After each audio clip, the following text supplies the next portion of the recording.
এশিয়ার দেশ পূর্ব তিমুরে তীব্র বিক্ষোভে পিছু হটতে বাধ্য হলো সরকার। আইন প্রণেতাদের জন্য বিলাসবহুল গাড়ি কেনার সিদ্ধান্তকে ঘিরে উত্তাল হয়ে ওঠে পুরো দেশ। হাজার হাজার মানুষ সড়কে নেমে টায়ার জ্বালিয়ে বিক্ষোভ করেন, এমনকি সরকারি গাড়িতেও আগুন ধরিয়ে দেন।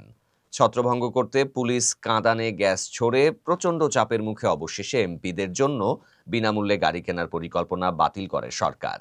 কিন্তু এখানেই শেষ নয়, রাজধানী দিল্লিতে পরের দিনও হাজারো মানুষ রাস্তায় নামেন। আন্দোলন ছড়িয়ে পড়ে এমপিদের আজীবন পেনশন বাতিলের দাবিতেও।